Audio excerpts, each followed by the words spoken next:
कर्नाटक सरकार बनाम राज्यपाल की लड़ाई जारी है। कर्नाटक कांग्रेस ने मांड्या में विरोध प्रदर्शन किया। जिले के उसके विधायकों और एमएलसी साथ ही कृषि के संयुक्त निदेशक ने एक कथित फर्जी पत्र को लेकर पुलिस में शिकायत भी दर्ज करवाई है, जिसमें कर्नाटक के कृषि मंत्री के खिलाफ भ्रष्टाचार के आरोप लगाए गए हैं। ಎಂಕ್ವೈರಿ ಮಾಡಕ್ಕೆ ಹೇಳಿದ್ದೀನಿ ಪೊಲೀಸ್ನವರಿಗೆ ಬಿಕಾಸ್ ಚಲುವರಾಯಸ್ವಾಮಿ ಅವರು ಅದು ಫೇಕ್ ಲೆಟರ್ ಅಂತ ಹೇಳಿದ್ದಾರೆ. ಯಾಕಂದ್ರೆ ಮತ್ತೆ ಯಾರು ಜಾಯಿಂಟ್ ಡೈರೆಕ್ಟರ್ ಆಫ್ ಅಗ್ರಿಕಲ್ಚರ್ ಅವರು ಕೂಡ ಸ್ಟೇಟ್ಮೆಂಟ್ ಕೊಟ್ಟಿದ್ದಾರೆ. ಅವರು ಒಂದು ಕಂಪ್ಲೇಂಟ್ ಕೊಟ್ಟಿದ್ದಾರೆ, ಅಶೋಕ್ ಕುಮಾರ್ ಅಂತ ಅವರು ಕೂಡ ಕಂಪ್ಲೇಂಟ್ ಕೊಟ್ಟಿದ್ದಾರೆ. ಪೊಲೀಸ್ನವರಿಗೆ ತನಿಖೆ ಮಾಡಿ ಸತ್ಯ ಏನು ಅಂತಕ್ಕಂಥದ್ದನ್ನು ಹೇಳಿ ಅಂತ ಹೇಳಿದ್ದೀನಿ. When this letter did surface yesterday, we saw the minister over here in concern, who's, in fact been accused of graft over here. He, along with the department officials, all went on to deny these charges, calling it a fake letter. And today we see that the entire matter has been referred to the CID for a probe. This is imperative over here, of course, because while on one hand you have the governor's office over here having referred that letter to the chief secretary's office, on the other hand you also have the CID, in fact, being tasked with carrying out a thorough probe.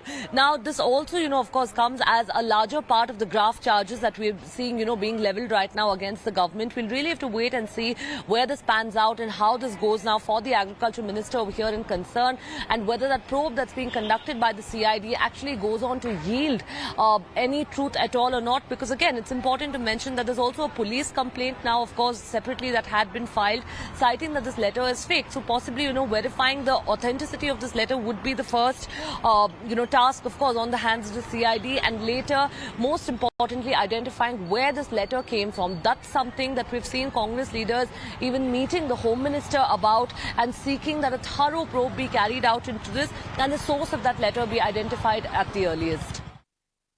और बात केरल राज्य के केरल विधानसभा ने सर्वसम्मति से समान नागरिक संहिता के खिलाफ प्रस्ताव पारित किया है। इसे मुख्यमंत्री पिनराई विजयन ने पेश किया, जिन्होंने इसे केंद्र द्वारा बहुसंख्यक सांप्रदायिक एजेंडे को लागू करने की योजना बताया। मुख्यमंत्री ने बताया कि केरल विधानसभा में समान नागरिक संहिता लागू करने के केंद्र सरकार के एक तरफा और जल्दबाजी वाले फासले को लेकर आशंकाएं और निराशा है। ഭരണഘടനയിൽ പറയുന്ന പൊതു സിവിൽ നിയമമല്ല സംഘപരിവാറിൻ്റെ മനസ്സിലുള്ള പൊതു സിവിൽ നിയമം. അത് മനുസ്മൃതി പ്രകാരമുള്ള ഒരു നിയമമാണ്. അത് സംഘപരിവാർ പണ്ടേ തന്നെ വ്യക്തമാക്കിയിട്ടുള്ളതുമാണ്. ഭരണഘടന രൂപപ്പെടുത്താൻ മാതൃക തേടി വിദേശ രാഷ്ട്രങ്ങളിലേക്കൊന്നും പോകേണ്ടതില്ല. നമ്മുടെ സ്വന്തം ബ്ലൂ പ്രിൻ്റ് ഇക്കാര്യത്തിൽ നമ്മുടെ മുൻപിലുണ്ട്. അത് മനുസ്മൃതിയാണ്. ഇന്ത്യൻ സാമൂഹ്യ ഘടനയെ പുനഃക്രമീകരിക്കുകയാണ് അവർക്ക് വേണ്ടത്. സംഘപരിവാർ നമ്മുടെ രാജ്യത്തിൻ്റെ ഭരണഘടനയെ അംഗീകരിക്കുന്നില്ല. പിന്നെയല്ലേ അതിലെ നിർദ്ദേശക തത്വങ്ങളും സിവിൽ കോഡും. Surprising for everyone that on the first day of the assembly, Kerala assembly, instead of discussing the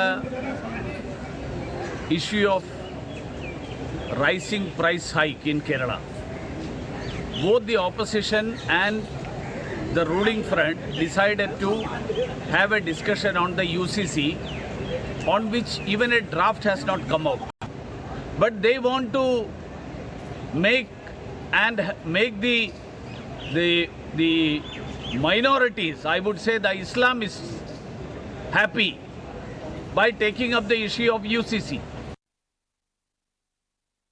I can understand what is the urgency for a unanimous resolution in UCC. Where is UCC now? It has not been discussed in the parliament. There is no such draft as came, and the law commission procedures are continuing. They are accepting the suggestions of the common public. Both LDF and UDF is using this issue to appease the fringe elements and communal outfits in Kerala. So BJP vehemently strongly opposing the dirty move by the Congress party and the left parties. Today, we tried to bring the price hike in Kerala to for the essential commodities and the vegetables and fruits.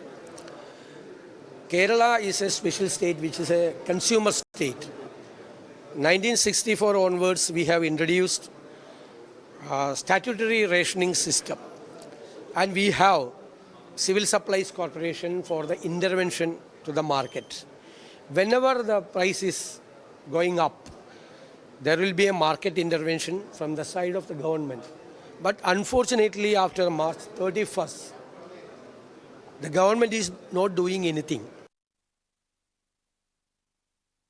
After Meghalaya, probably this is the second state where Kerala, where this resolution against Uniform Civil Code has been passed.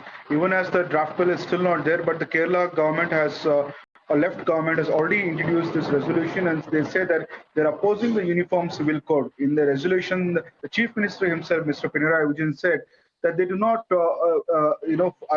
accept the fact that this UCC is not based on constitution, but is based on Manusmriti, and it is done to polarize and communalize the agenda before the Lok Sabha polls. Chief Minister Pinarayi Vijayan also said that the intention of this bill is entirely to polarize, and it is based on Manusmriti, not on the constitution. He also said that the UCC has been directed for the states, but it should become as a larger discussion among people, and there should be uniformity as to people has to accept it, and there should be a discussion on it. Instead, what the BJP is trying to push a communal agenda only to gain votes in the Lok Sabha elections.